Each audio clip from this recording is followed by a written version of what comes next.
You all are very welcome. बच्चों, आज हम फंडामेंटल्स ऑफ फिजिकल ज्योग्राफी के chapter 12 world climate and climate change के बारे में पढ़ने जा रहे हैं। जैसा कि आप इस वीडियो में देख रहे हैं कि समय के साथ विश्व की जलवायु में किस प्रकार से परिवर्तन आ रहा है। इसी को और अधिक जानने के लिए आज हम लेकर आए हैं climate change, climate in the recent past and global warming. जलवायु परिवर्तन, अभिनव पूर्व काल में जलवायु और भूमंडलीय ऊष्मन को। तो आइए चलिए इसे डिटेल में समझते हैं। सबसे पहले है क्लाइमेट चेंज।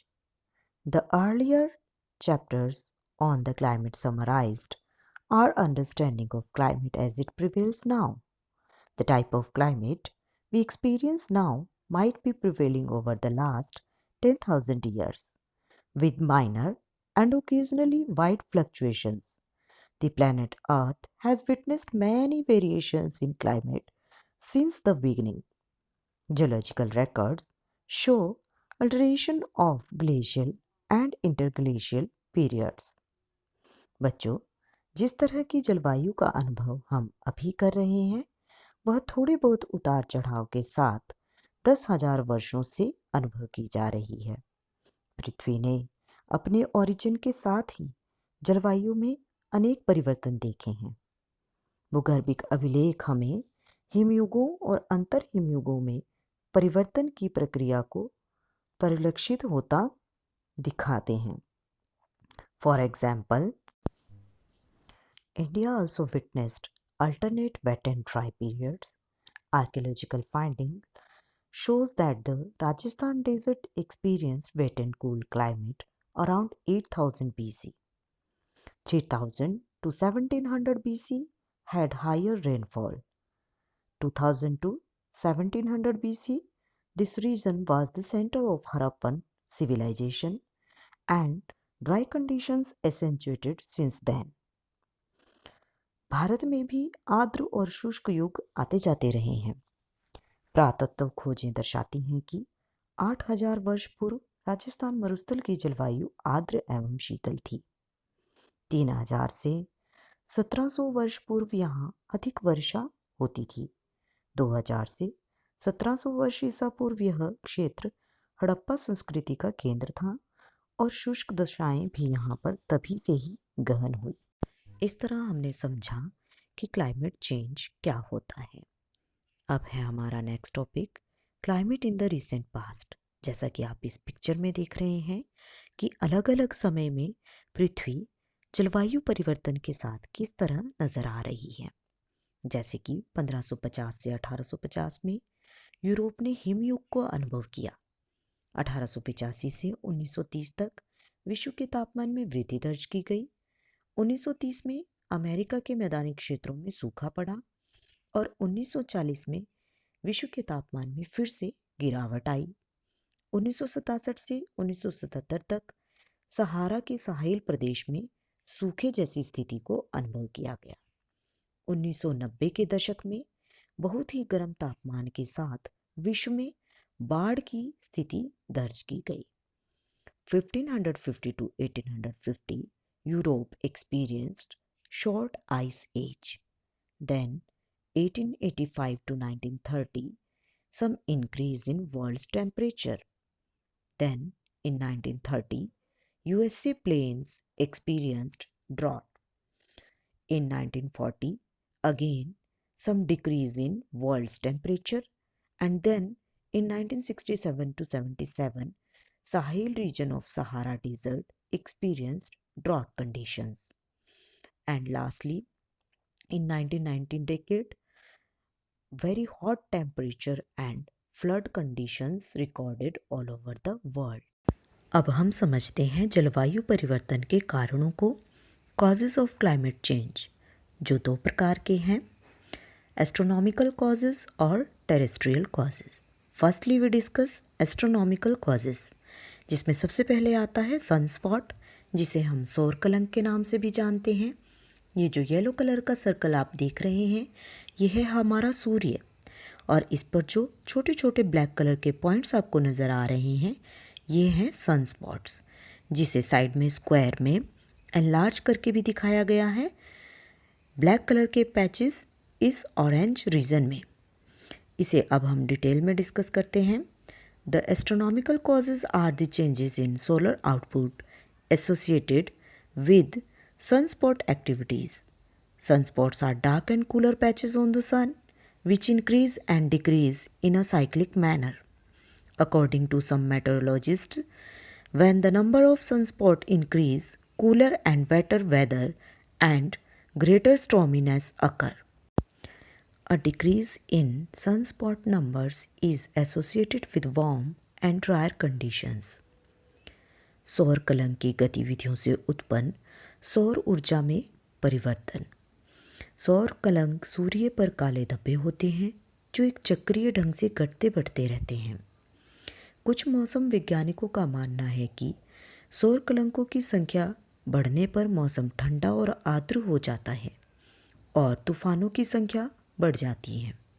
सौर कलंक की संख्या घटने से मौसम उष्ण एवं शुष्क हो जाता है। इस तरह हमने समझा कि सनस्पॉट किस तरह जलवायु परिवर्तन में अपनी भूमिका निभाते हैं। Next is Milankovitch oscillation.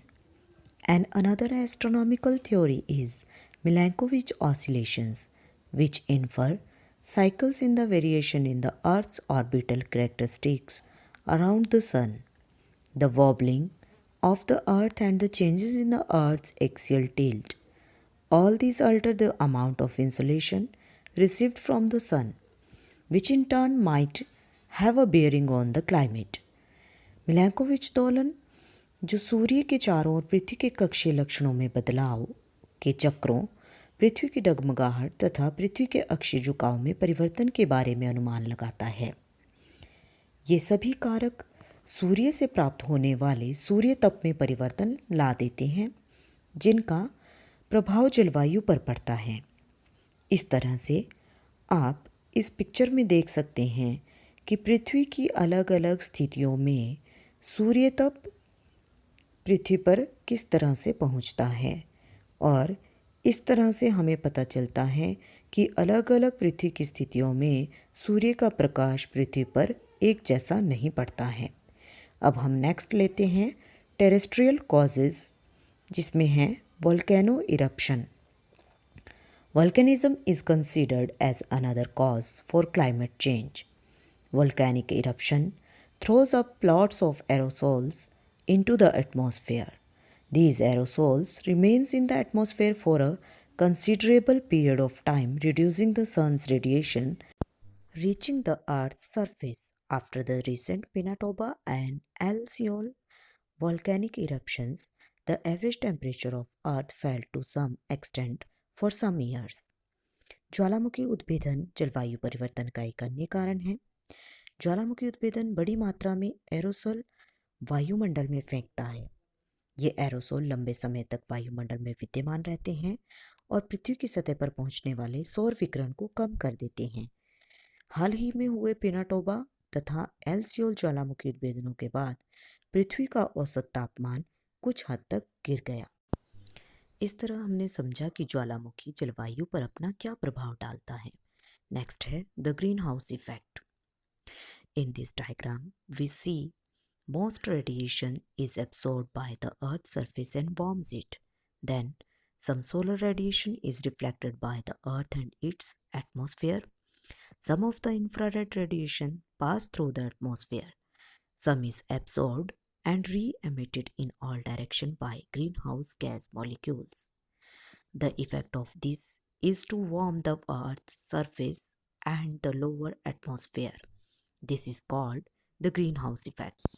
इस प्रकार हम देखते हैं कि सूर्य से आने वाली कुछ किरणों को पृथ्वी अवशोषित कर लेती है और इससे पृथ्वी की सतह गर्म होती है, और कुछ सूर्य की किरणें पृथ्वी के वायुमंडल द्वारा और पृथ्वी द्वारा परावर्तित कर दी जाती हैं।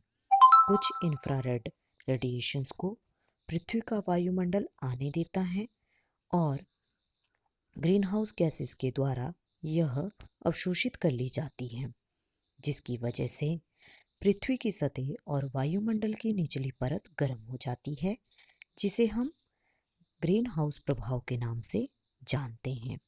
कुछ ग्रीन हाउस गैसेस इस प्रकार से हैं: carbon dioxide, chlorofluorocarbons, methane, nitrous oxide, ozone, nitric oxide और कार्बन मोनोऑक्साइड। यह सभी कारक जो हमने पढ़े, यह ग्लोबल वार्मिंग की स्थिति को उत्पन्न करते हैं, जिसे हम भूमंडलीय ऊष्मन के नाम से भी जानते हैं। The increase in the temperature of earth's atmosphere caused by the increase of certain gases is called global warming। कुछ गैसों में वृद्धि के कारण पृथ्वी के वायुमंडल के तापमान में वृद्धि भूमंडलीय ऊष्मन कहलाता है। CFCs are products of human activities। Ozone occurs in the stratosphere where ultraviolet rays convert oxygen into ozone. Thus, ultraviolet rays do not reach the Earth's surface. The CFCs, which drift into the atmosphere, destroy the ozone. Large depletion of ozone occurs over the Antarctica. The depletion of ozone concentration in the stratosphere is called ozone hole. This allows the ultraviolet rays to pass through the troposphere. Chlorofluorocarbon मानवीय गतिविधियों से पैदा होते हैं। Ozone gas जो कि समताप मंडल में उपस्थित होती है, वह ऑक्सीजन के ओजोन में बदलने से होती है। इससे पराबैंगनी किरणें पृथ्वी के सतह पर नहीं पहुंचती हैं। ग्रीन हाउस गैसें ओजोन को भी नष्ट कर देती हैं। ओजोन का सबसे अधिक ह्रास अंटार्कटिका के ऊपर हुआ है। समताप मंडल में ओजोन के सांद्रण का ह्रास ओजोन छिद्र कहलाता है। यह छिद्र पराबैंगनी किरणों को क्षोभ मंडल से गुजरने देता है। इस तरह से हमें पता चलता है कि ग्लोबल वार्मिंग किस प्रकार होती है। आइए अब हम नज़र डालते हैं विश्व स्तर के कुछ प्रयासों पर जो ग्लोबल वार्मिंग के लिए किए गए। International efforts have been initiated for reducing the emission of GHGs into the atmosphere. The most important one is the Kyoto Protocol proclaimed in 1997. This protocol went into effect in 2005, ratified by 141 nations. Kyoto Protocols bounds the 35 industrialized countries to reduce their emission by the year 2012 to 5% less than the levels prevalent in the year 1990s।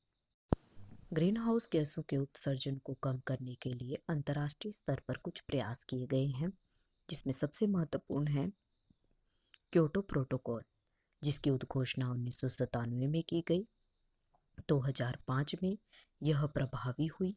इस उद्घोषणा का 141 देशों ने अनुमोदन किया। Kyoto protocol ने 35 औद्योगिक राष्ट्रों को प्रतिबद्ध किया कि वे सन 1990 के उत्सर्जन में वर्ष 2012 तक 5% की कमी लाएं। इस प्रकार हमें पता चलता है कि जलवायु परिवर्तन क्या है और कुछ समय से जलवायु में क्या परिवर्तन आए। जलवायु परिवर्तन के कारणों को आज हमने डिटेल में डिस्कस किया और इन कारणों की वजह से उत्पन्न होने वाली स्थिति भूमंडलीय ऊष्मन को भी हमने जाना। तो आज के लिए इतना ही। Thank you. Wish you all the best.